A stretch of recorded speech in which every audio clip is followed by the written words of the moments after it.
Muchas gracias, buenos días a todos y todas. Convocar hoy mismo a un congreso sobre la vigencia de la reforma 100 años me parece una iniciativa fundamental de época en la cual hay un proyecto civilizatorio, por lo menos en cuestión, que es el proyecto neoliberal y neoconservador, que tiene su capítulo educativo y que tiene también su proyecto universitario, ¿no? Que en el caso de nuestra América el presidente Macri encarna con mucha claridad. Y por lo tanto la discusión sobre la historia, que se puede encarar de muchas maneras, nos parece que es absolutamente pertinente, porque la discusión acerca de quiénes somos y a dónde queremos ir, o la pregunta acerca de quiénes somos y a dónde queremos ir, no se puede terminar de contestar sin saber de dónde venimos. Y en ese sentido me parece que el tema de la reforma universitaria en particular despierta, en general genera algunas afirmaciones que yo quisiera poner en cuestión, genera algunas preguntas, pero también algunas certezas importantes, ¿no? Por eso me parece importante recuperar la discusión sobre el papel de la historia y en general por lo menos plantear como tres niveles desde los cuales yo me propongo aportar este debate, que es desde dónde y para qué leer la reforma universitaria, ¿no? En primer lugar, tiene que ver con responder una estrategia de las élites culturales, que es la invisibilización de la historia, ¿no? Y eso se expresa en muchísimos planos. El hecho, digo, por dar un ejemplo, de que se saquen de los billetes caras que expresaron conflictos históricos muy fuertes de nuestra sociedad, de nuestra nación, de nuestro país, sacarlo a Roca, sacarlo a Evita, sacar al Gaucho Rivera y poner la flora y la fauna, expresa un modo bastante sutil de invisibilizar la historia que nos constituyó como pueblo y los conflictos que se dieron alrededor de nuestra propia identidad, más allá de lo que supongamos sobre Roca, sobre San Martín o sobre Belgrano. En un segundo nivel también me parece importante recuperar la cuestión de la reforma y de su historia, porque hay la interpretación por la historia es una interpretación en disputa, ¿no? Quiero decir, no es que haya... recién el compañero que abrió el panel puso en cuestión algunos de los acervos de la reforma, que me parece importante debatir sobre sus alcances, sus contenidos. Yo planteo la necesidad de ver la reforma como parte de un proceso histórico que tiene unas derivas y que se expresa a lo largo del tiempo y que en todo caso se va componiendo como un proyecto de universidad popular y latinoamericana. Y finalmente espero que estos debates sobre el centenario de la reforma no solamente nos convoquen a la discusión de qué es una buena universidad para nuestra América en el siglo XXI, sino a la acción, ¿no? No se trata solamente de pensar quiénes somos, sino de actuar en consecuencia, ya que aquí hay una clara disputa de sentidos, ¿no? Entonces, en ese marco me proponía en la intervención, que me dijeron que no puede durar más de 3 horas y media, porque hay bastante para decir, recuperar algunas claves de lo que fue ese movimiento, ubicarlo en su contexto, aunque sea brevemente, mencionar algunas derivas de las décadas posteriores en Argentina y en la región, unificarla a procesos de corrientes que entre sí se cuestionan bastante. Yo hago un esfuerzo político e intelectual por valorar de manera complementaria la experiencia de la reforma del 18, del 56 al 66, que fue su expresión organizativa concreta, especialmente en la UBA, con la Universidad Nacional y Popular del 73 y del 75, buscando espacios de encuentro para terminar en el siglo XXI y cuáles son las programáticas y disputas actuales en el marco de las cuales discutimos o debemos discutir esta reforma. Como bien señaló Roberto al principio, la reforma fue parte de un contexto y no solo motor de un contexto, ¿no? Se dio en el marco de un cambio del orden mundial del capitalismo, entre comillas, de libre concurrencia al capitalismo monopólico, y en el marco de crisis agudas de esos órdenes sociales que dieron por lo menos lugar a dos revoluciones muy importantes. Una para nosotros bastante poco estudiada, por lo menos para mí, que es la Revolución Mexicana entre 1910 y 1917, y por supuesto la Revolución Rusa en 1917, que planteó terminar con el capitalismo como horizonte civilizatorio mundial. Entonces, me parece que es muy difícil referirse a la reforma universitaria del 18 sin comprender aquella coyuntura histórica que tuvo expresiones nacionales, ¿no? La propia emergencia del radicalismo como fuerza antioligárquica a fines del siglo XIX expresa esta época en la cual es cuestionada ese capitalismo brutal, originario y oligárquico que en Argentina y en la región tuvo características específicas, ¿no? Centrándonos en la cuestión de la universidad, me parece que también hay un mito o una cuestión que circula como un dato corroborado, y es la supuesta homogeneidad del movimiento reformista. Y entonces lo que tenemos que señalar es que dentro de la reforma había corrientes y tendencias. Por ejemplo, estaba el grupo Insurrexit, que planteaba junto con la reforma la revolución social, y grupos más moderados que planteaban la necesidad de avanzar hacia formas democráticas, republicanas, conviviendo en esta organización personas y corrientes radicales, socialistas, comunistas, que todas se reivindican herederas de la reforma, ¿no? Especialmente la Unión Cívica Radical, que hoy ocupa la Secretaría de Políticas Universitarias y que le hace un flaco favor a la memoria de la reforma con la aplicación de las políticas neoliberales salvajes que se viene aplicando desde el gobierno del Poder Ejecutivo Nacional.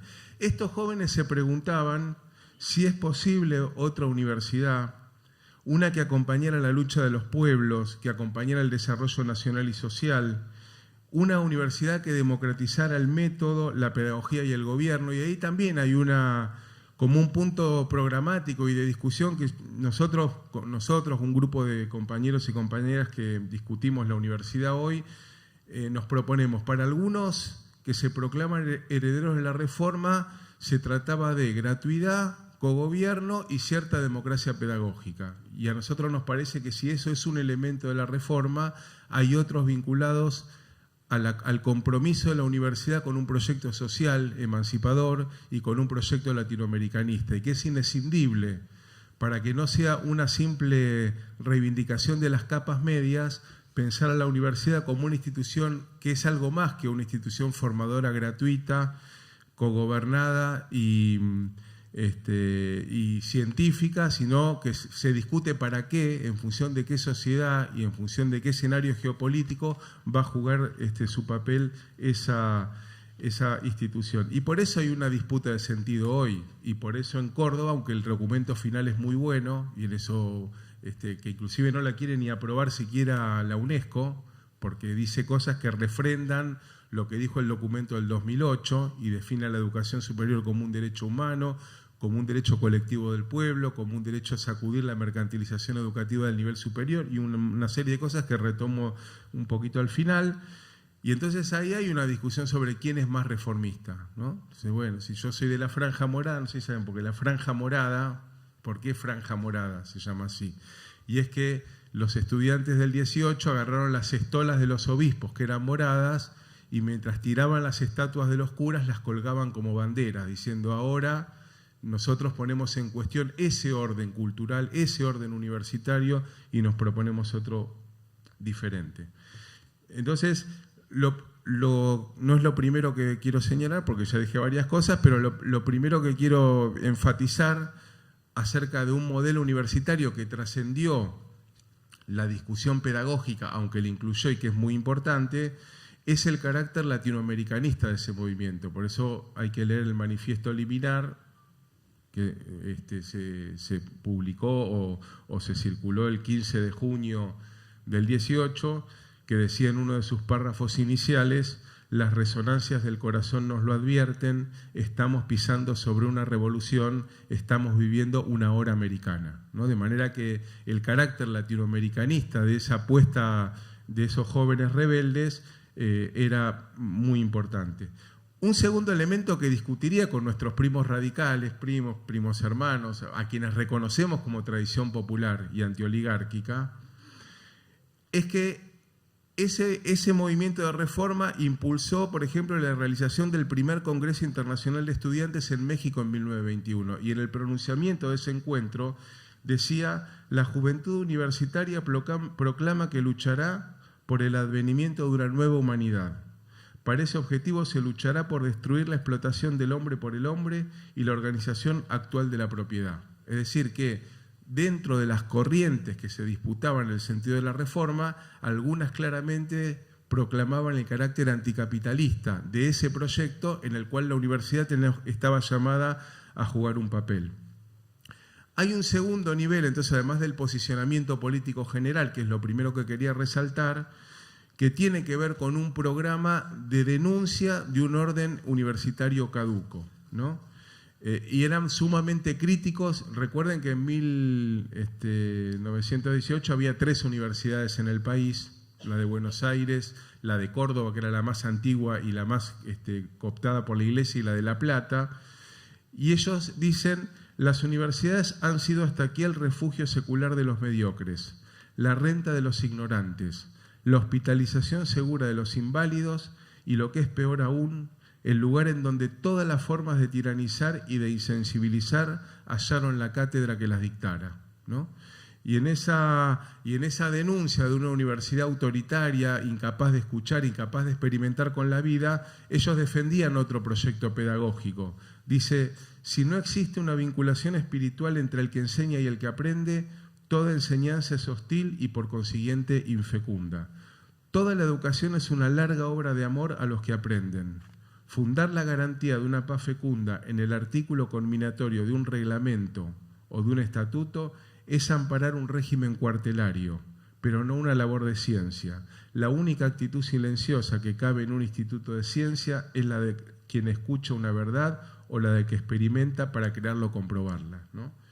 Bueno, podemos seguir largamente, pero como todos vamos a tener mucho para decir, yo sostengo que esa universidad reformista, que efectivamente no se concretó en 1918, ni en 1919, ni en 1923, tuvo un devenir histórico, ¿no? O tuvo unas derivas que a mí me parecen importantes de resaltar, y acá es donde yo quiero tener la audacia de proponer la articulación entre las tradiciones diversas de la izquierda y del radicalismo con el nacionalismo popular, porque uno podría hablar, y muchos compañeros peronistas formulan la existencia de una segunda reforma, cuando Perón en 1949 decreta la gratuidad de la educación universitaria, cosa que hasta entonces no era así. El 22 de noviembre de ese año el presidente Perón firmó un decreto en ese sentido. Luego hay un tercer momento, entre el año 55 y el año 66, que yo planteé una tercera oleada de avances en la aplicación del proyecto reformista, en el cual la Argentina tuvo 3 premios Nobel y donde la universidad, especialmente la UBA, tenía un muy claro proyecto político y pedagógico que retomo en un ratito. Hay un cuarto salto entre el año 73 y el 75 que yo planteo como continuidad, como complemento, incluso como un complemento en disputa, porque a mis amigos y maestros reformistas más grandes cuestionan duramente la universidad del 73 y del 74, y los compañeros del 73 y del 74 cuestionan la universidad reformista. Pero yo digo, sin embargo, hubo en esas experiencias algunos aspectos complementarios y también algunas discusiones. Y finalmente el siglo XXI, que con el nuevo escenario latinoamericano abierto a partir del triunfo de Hugo Chávez, expresa en la CRES del 2008 un nuevo momento de la universidad regional, y que hoy en el 2018 fue reafirmado discursivamente pese a las políticas neoliberales, ¿no? Básicamente, y para ir resumiendo, porque me dicen acá que me quedan 5 minutos. No, está muy bien, porque la democracia es distribuir el uso de la palabra, así que asumimos ese límite. Yo plantearía como algunos puntos en común acerca de ambos modelos universitarios, el nacional popular y el reformista, que nos deben servir para pensar la universidad del siglo XXI, ¿no? El primer lugar es el compromiso político de la universidad con el modelo de sociedad. Bueno, en un caso se hablaba del desarrollo nacional y sus problemas. Los problemas del pueblo deben ser los problemas del desarrollo universitario. Y en el caso de Rodolfo Puigdrós, que fue el rector de la UBA en el 73, llamaba a la universidad a cumplir su papel en la construcción del socialismo nacional, ¿no? Del socialismo argentino, que tenía sus características específicas. Y esto implicaba un cierto desarrollo con la ciencia y la tecnología de cada coyuntura para poner a la universidad y al conocimiento a la altura de las circunstancias. En este caso, la corriente reformista es particularmente enfática en la idea de lograr el pensamiento crítico. Dice, el pensamiento crítico no es un derecho de la universidad, sino una obligación, ¿no? Y quien enseña a sus estudiantes a pensar críticamente, los enseña a cuestionar la sociedad en la que viven y a proponer una sociedad más justa.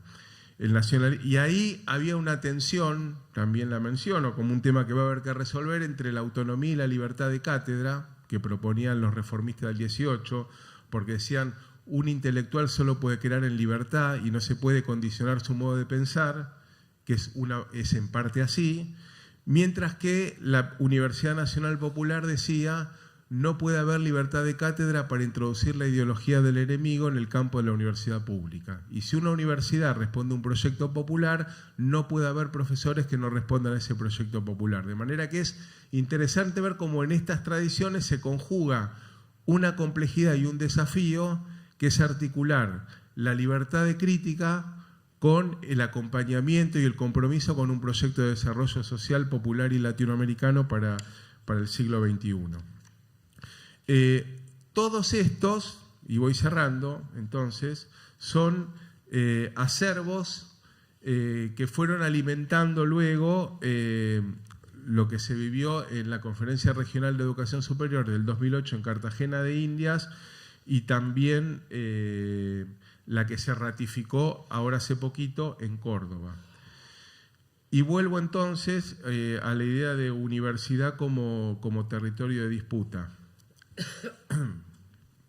Iba a decir al principio, pero se me traspapeló como en una canción de Lelutier, ese de la bella y graciosa moza marchóse a lavar la ropa, cómo la historia es un territorio de disputa porque el Decreto Nacional 5 de enero del 2018 dice que se declara el año 2018 como el año del centenario de la reforma universitaria.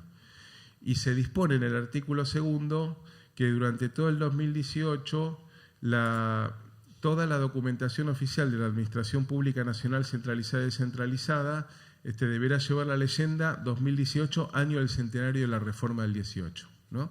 O sea que el Gobierno Nacional le rinde un homenaje a la reforma del 18 y dice que todos los documentos van a decir año de la reforma del centenario, de la reforma universitaria, el centenario de la reforma, mientras promueve el más brutal ataque contra la universidad pública que supere incluso lo que fue en los 90 con la política menemista y la posterior política de la Alianza, ¿no?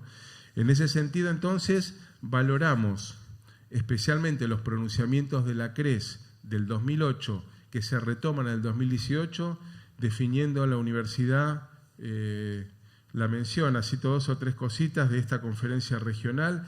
Dice, reafirma el postulado de la educación superior como un bien público social, un derecho humano y universal y un deber de los estados.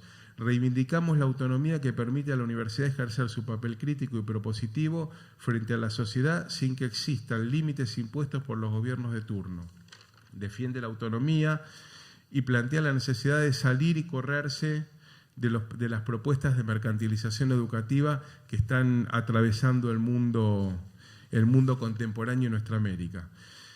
Voy cerrando entonces. La universidad, como el resto del sistema educativo y como la economía, es un campo de disputa y se nos exige una doble agenda.